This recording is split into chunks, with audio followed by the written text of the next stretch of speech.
Welcome to This Explainer. Today, we're talking about turning your home into an absolute fortress against the brutal, unrelenting Chicago winter. And specifically, we're tackling its biggest, most destructive threat, burst pipes. If you've ever dealt with water damage in the dead of winter, well, you know it's a total nightmare that you want to avoid at all costs. We're going to break down a really comprehensive defense strategy, turning a daunting list of chores into a clear, actionable battle plan to keep your pipes perfectly intact this year. Let's kick things off with a chilling reality check from our source material that sets the stakes perfectly. Chicago's cold snaps can turn small plumbing issues into expensive emergencies. That is just the harsh reality of winter in the Midwest. A tiny vulnerability that you don't even notice in October, yeah, that can literally tear your walls apart in January. We aren't just talking about a slight inconvenience here. We're talking about catastrophic water damage that can cost thousands of dollars and completely displace you from your home. Our goal today is to stop those small issues from ever reaching that emergency threshold. Here's our battle plan for today. We're going to cover the Chicago winter threat, securing outdoor systems, fortifying indoor weak points, deep freeze survival tactics, and finally, your emergency action plan. Let's get right into it. Section 1. The Chicago winter threat. So, the most crucial thing to remember here is that preparation is absolutely everything. You've got to proactively identify exactly where water can freeze way before the temperature actually drops. Think of insulation as a barrier you put up before the freezing starts, not some cozy blanket you just toss on after the fact. Your whole strategy really hinges on finding those vulnerabilities, insulating them thoroughly, and making sure you can shut off your water rapidly if things go south. Honestly, if you're waiting for the deep cold to arrive to start thinking about this, you are already too late. Moving on to Section 2, securing outdoor systems. All right, let's start with the perimeter defense. First up, disconnect all of your garden hoses completely. If you leave a hose connected, it actually traps water right inside the fixture. That water freezes, expands, and boom, it cracks the pipe deep inside your wall. Second, grab some of those insulated covers made specifically for these conditions and pop them over your hose bibs, which are also known as sillcocks. And hey, even if you have frost-free spigots, double check that they are working right and still consider covering them, because wind-driven cold can seriously stress those fittings. Finally, if you've got an irrigation or sprinkler system, shut off the water supply and drain those lines exactly how the manufacturer recommends, so you don't end up with cracked components. Now, for specific seasonal setups like pools, spas, or outdoor water features, you really can't just wing it. Always rely on the season closing instructions directly from the manufacturer or installer. And if you are closing up a vacant vacation property, treat that as a highly special case. Call up a local plumbing professional to confirm if you need specific winterization, including antifreeze procedures. It's just not worth risking an entire empty house flooding over one overlooked pipe. Section 3. Fortifying indoor weak points. Let's head inside.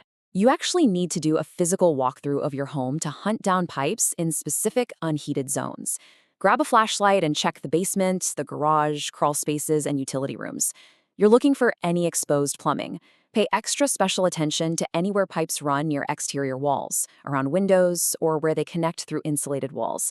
These are your home's major weak points, where that bitter outside cold can most easily reach your water supply. To build up your indoor defenses, you'll want to apply foam pipe sleeves or residential-rated fiberglass insulation to both your exposed hot and cold water pipes. Definitely tackle the older or poorly insulated piping first, especially those short runs near exterior doors or vents. But here is the absolute most critical detail. You must completely seal any gaps between the insulation and the wall. If you leave even a tiny physical gap, cold air paths will completely undermine your new insulation, bypass your defenses, and basically render the sleeve entirely useless. While you're doing your inspection, you've kind of got to play plumbing detective. Keep an eye out for slow drips around faucets, toilets, and under-sink fittings. Water that drips or collects in these vulnerable areas acts as a massive catalyst for freezing risks. And listen closely to your water heater, too. Make sure it sounds normal with no weird noises or temperature fluctuations. Trust me, catching a component that needs a little attention now is a million times better than dealing with it when it's 10 degrees below zero outside. Section 4. Deep freeze survival tactics. So what happens when a regular winter day suddenly drops into an extreme deep freeze? Your tactics require a total shift. Normally, your job is just to maintain consistent indoor heating day and night. But when that deep freeze hits the forecast, you actually want to let a small trickle of water move through your vulnerable fixtures. Moving water is significantly harder to freeze. This trick is super effective for exposed pipes or areas of the house you don't use much. reducing the chance of the water inside freezing solid. Let's talk about indoor temperature rules, because cold air and drafts can absolutely freeze pipes even when they're indoors. Rule number 1, never let your home's temperature plummet at night. Keep it consistently high enough to prevent pipes from dropping below freezing. If you have a room you rarely use, keep at least a minimum level of heat flowing in there rather than turning it completely off. And this is huge. Make sure you seal up any drafts. Common culprits are gaps around ductwork, crawl space vents, and wall penetrations for plumbing. Icy air blowing through those openings can freeze pipes right inside your walls, completely bypassing your home's heating system. Section 5. Your emergency action plan. If everything else fails, your ultimate weapon in an emergency is the main water shutoff valve. You probably already know it's the primary control for all the water entering your house.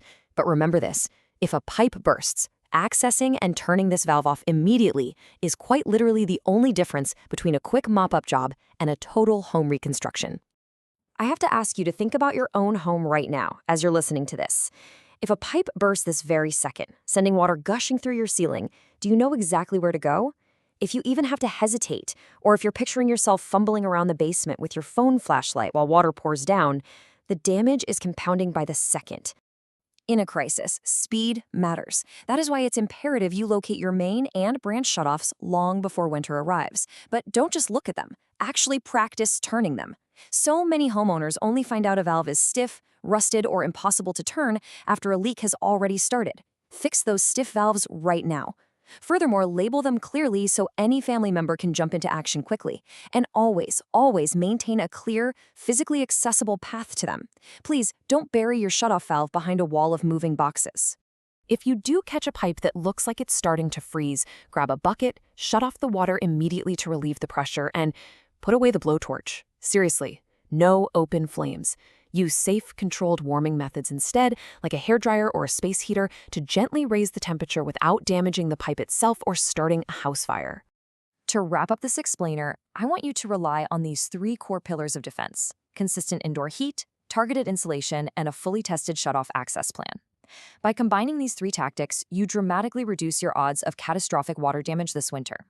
It's a systematic approach to a highly predictable problem. I'll leave you with this one final thought. Is your home truly fortified for the next big freeze, or are your pipes sitting there at risk right now? Do yourself a favor and take a walk around your property today, before that very first cold snap arrives. Knowledge is power, but only if you actually act on it. Thanks for joining me on this explainer, and stay warm out there.